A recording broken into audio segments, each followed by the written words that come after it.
Superbe est de retour dans Y'a plus qu'à. Vous savez quoi, j'ai pas branché mon oreillette, donc je suis tout seul. Je vais le faire en direct, donc je salue mes invités, voilà. On est entre nous, voilà. Hop, je me connecte parce que sinon, j'entends plus Grégory Jugé qui est en réalisation. Voilà, c'est Grégory Jugé qui peut me parler comme ça, c'est plus pratique. Allez, je vais saluer mes invités. Philippe Gauguin, bonsoir. Bonsoir. On va parler théâtre, attention avec les deux invités. Vous, c'est la compagnie Larsen. Tout à fait. Et on va parler d'une pièce qui s'appelle... Pas celui qu'on croit. Pas celui qu'on croit, parce que j'arrive pas à retenir le titre, je ne sais pas pourquoi. Vous, Vincent Robin, j'arrive à retenir le titre, c'est Palace Montmartre. Ouais. C'est du théâtre chanté, donc on est dans deux univers un petit peu différents. Et justement, on va découvrir tout ça. Et comme ça, vous choisirez où vous voulez aller au théâtre. Voilà, c'est bien l'idée. Je salue bien sûr mon chroniqueur, mentaliste, magicien, Mathieu Chénaud. Ça va, mon petit Mathieu? Bonsoir Jean-Christophe, très bien.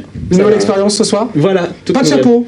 Pas de chapeau. Non, voilà, c'est une nouvelle vie. C'est la coupe d'été. Pour reconnaître. C'est la coupe d'été. Qu'est-ce qui se passe? C'est formidable. Je suis méchant, je le taquine. Allez, on commence avec vous, Philippe Gauguin. On va parler d'abord, si vous le voulez bien, de cette petite troupe de théâtre, mais petite qui grandit. Alors, on est du côté de Montfort-le-Génois. Tout à fait. Vous êtes partis à 3, vous êtes arrivés à 12 pour l'instant. Voilà, exactement. Une belle évolution. C'est quoi l'histoire de cette troupe? En fait, ce sont 3 personnes. Nous nous sommes rencontrés dans diverses troupes amateurs et nous avons décidé de créer notre troupe à nous. Et donc, alors pourquoi est-ce qu'on crée sa troupe plutôt que de rejoindre une autre? Eh bien tout simplement parce qu'on est autonome et donc on fait ce que l'on veut en fait. Monter ses propres projets, faire ses propres pièces. Exactement.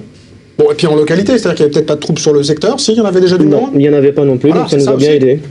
Oui, mais c'est bien de pouvoir implanter justement une troupe du côté de Montfort, quoi. Exactement, et nous avons été vraiment chaleureusement accueillis par le Montfort-le-Génois, donc qui n'avait pas du tout d'association culturelle sur la commune, donc. Maintenant il y a vous. Voilà. Exactement. 12 acteurs de théâtre qui répètent régulièrement tous les jeudis soirs. Tous les jeudis soirs. Voilà, pour préparer 2 projets dans l'année, comment ça se passe? Un projet. C'est déjà pas mal. Donc une nouvelle pièce tous les ans. Et depuis cette année, nous avons créé aussi un atelier théâtre destiné aux enfants de 7 à 13 ans.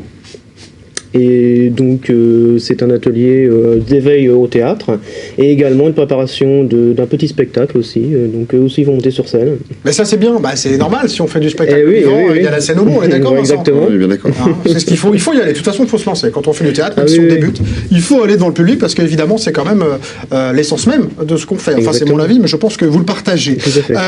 Vous répétez avec des professionnels, c'est important de le dire, qui viennent vous aider à mettre en place tout ça. Voilà exactement, nous avons un intervenant donc pour les adultes, donc Frédéric Postlagnac, et également un intervenant qui s'occupe des enfants, donc Denis Deschamps.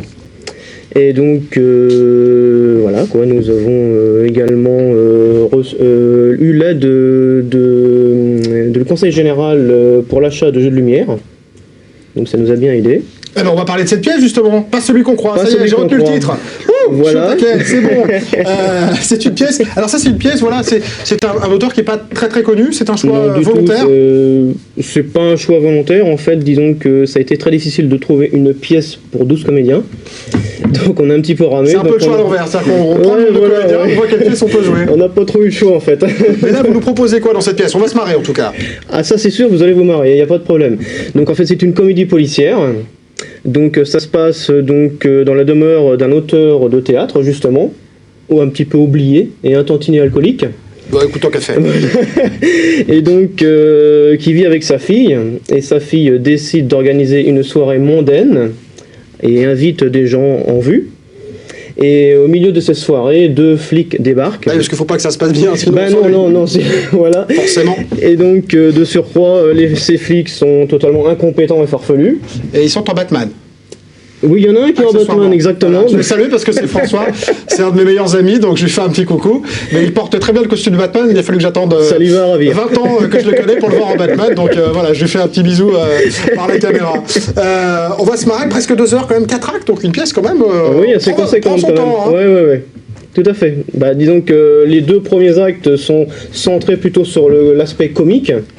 Et les 2 derniers, plutôt le dénouement de l'aspect policier, on va dire. D'accord, parce qu'il y a quand même l'enquête, c'est-à-dire qu'on se voit, mais il y a quand même une vraie enquête qui se déroule tout au long de la pièce. Tout à fait. D'accord, on va suivre quand même ces 2 inspecteurs, même s'ils sont en Batman, ils enquêtent quand même. Voilà, exactement. Ils vont essayer, tous les gars. Ils vont essayer. Est-ce que c'est facile de monter une pièce comme ça avec des comédiens amateurs qui viennent d'horizons différents? Facile, rien n'est facile, hein, mais bon, avec la motivation, on arrive à tout, quoi. Bon, et puis ça fait voilà, quand ta passion est là, ça fait de beaux résultats, je pense. Exactement. Ça a marché parce que c'est pas la première, je sais que ça s'est bien passé sur les premières. Ah, très très bien, on a eu beaucoup de monde, on a rempli pour une soirée, une salle complètement remplie. Donc, écoutez, remplissons la prochaine 26 avril à la salle des fêtes de la Guerche. Voilà. Ça commence à 20h, enfin ouverture des portes à 20h, lever de rideau 20h30.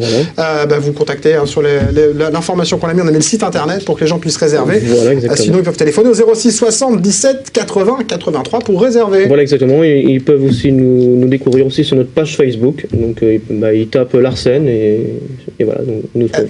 L'info est passée. Merci Philippe. Merci beaucoup. On fait un petit peu de mentalisme, ça vous tente? Écoutez, allons-y.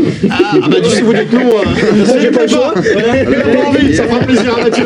Bon, Mathieu, vous sortez, tant pis, il n'a pas envie. Merci. Je vous laisse. Il n'a pas envie. Allez, moi j'ai envie. Allez, il n'y a plus qu'à arriver tout de suite, c'est Mathieu chez nous.